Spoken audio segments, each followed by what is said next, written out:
With just days left of the transfer window, it looks like Sunderland are making even more moves in the transfer market, and this is a very Enzo Laffi-esque signing if it were to come to fruition. A former Tottenham Hotspur kid, once described as Lionel Messi-esque from Maurizio Pochettino. He's been linked with Burnley and Sunderland this morning, and my goodness, this again could be another signing of the window for Sunderland if they get it done. Yes, you heard that right, everybody. Marcus Edwards in the Championship. So where has this all come from? Record in Portugal, normally a really good outlet when it comes to reliability and dependability when it comes to reports. I've mentioned this morning that apparently Sunderland and Burnley are in contact with Sporting CP over the winger and former Tottenham Hotspur player Marcus Edwards. Now this is interesting as well because Burnley are involved with conversations regarding his signature. Why is that? Obviously, you know, a real big thing right now. Burnley vying for promotion. Burnley, the resources they have might scupper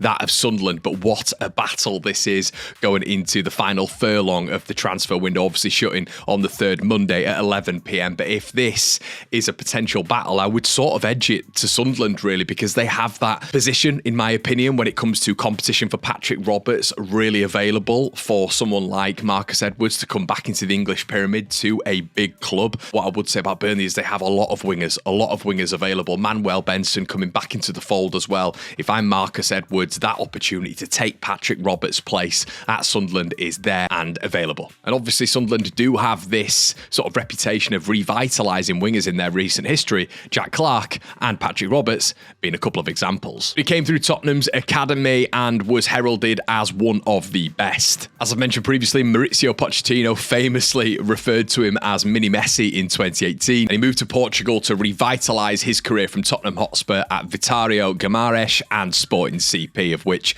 Sporting CP has been absolutely unbelievable. This season, only 6 appearances, and it's not really got going for him, but previously over his past however many years, he's been a real key cog in Sporting success. Now, obviously, these are the key bits of which you want to talk about, and what you want to hear as a Burnley or Sunderland fan. You know, over 100 appearances, 24 goals, Champions League experience, Europa League experience, scored against massive teams in that pyramid as well, and has played at a really, really high level. But what I mentioned previously was the fact that he's only played 6 league games, and that has piqued the interest of Sunderland and, of course, Burnley. Now, Sunderland haven't exactly got depth in that squad, and I think there's a lot of risk with the amount of youngsters that they've got. Obviously, Aaron Connolly's left as well. A little bit of experience. He's played a few games in the English pyramid. We also know that Connolly Rusyn has left as well, the striker. So Sunderland kind of have positions available right now for competition, and they need to add to that if they are going to sustain that top 2 push. You've got Leeds United, who've got a very, very deep squad with a lot of quality. You've got Sheffield United, who have added, 4 or 5 bodies this window, and you've got Burnley,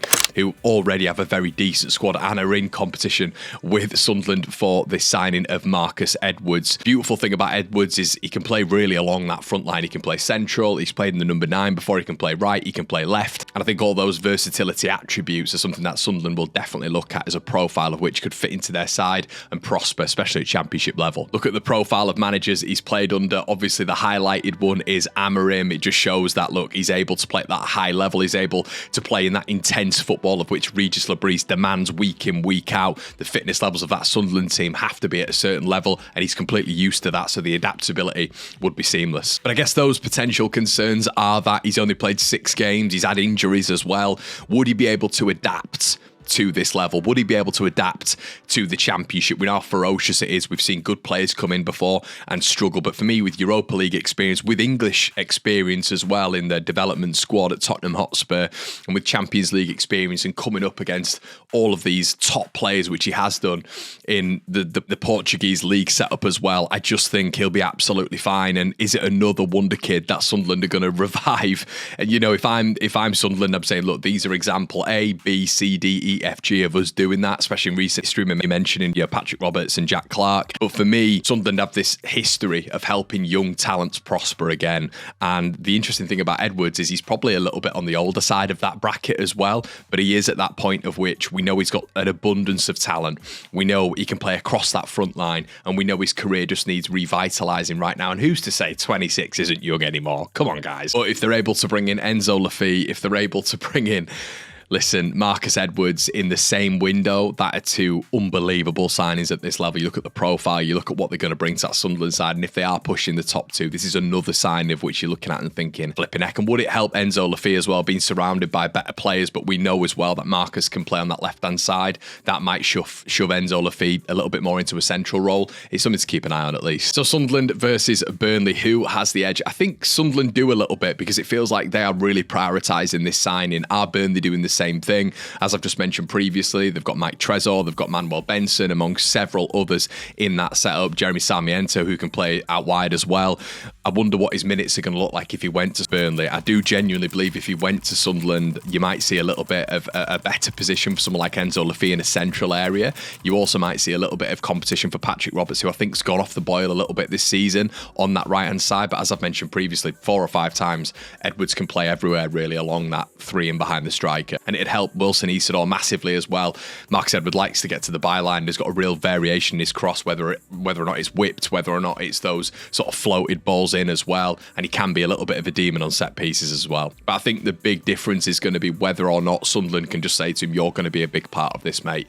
You're going to be the central reason that we get promotion. I think the profile and signing of Enzo Lafia as well, this window is only going to help Sunderland ignite that profile and ignite the transfer, really. So my final thoughts of this video is that Marcus Edwards would be a huge signing for both sides. Huge signing for both sides. Burnley as well, by the way, because I think he'd get ahead of a lot of their wing options. Well, he should do anyway. But it's going to be interesting to see how the transfer stand-ins happen with this in terms of the wages. Obviously, you'd expect it to be a loan to start off with, and then I think Sporting would demand sort of an obligation, not an option. But time is running out, and Sporting do have the cards in this race right now. They can demand really whatever they want because they don't need to lose Marcus Edwards this window. It's more for the player and more for the clubs that are interested in him. But they could get a really, really decent fee for him. That's what we've got to bear in mind here. That obligation is absolutely key, especially if one of them is to go to the Premier League. Sunderland do need, for me, these attacking options, and obviously they've let a few go who haven't been starters. We understand that, but do you need Enzo Lafia in a little bit more of a central role? Do you need a bit of competition for Patrick Roberts?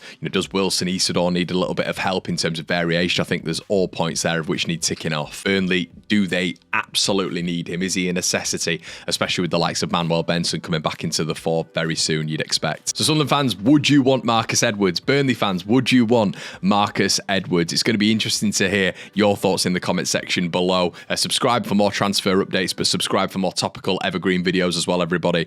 Listen, let me know what sort of videos you want me to go forward with on this channel as well. Really enjoying all the content. You've been an absolute pleasure on this video, everybody. Make sure you like, comment, and subscribe. I'll see you in a bit. Cheers.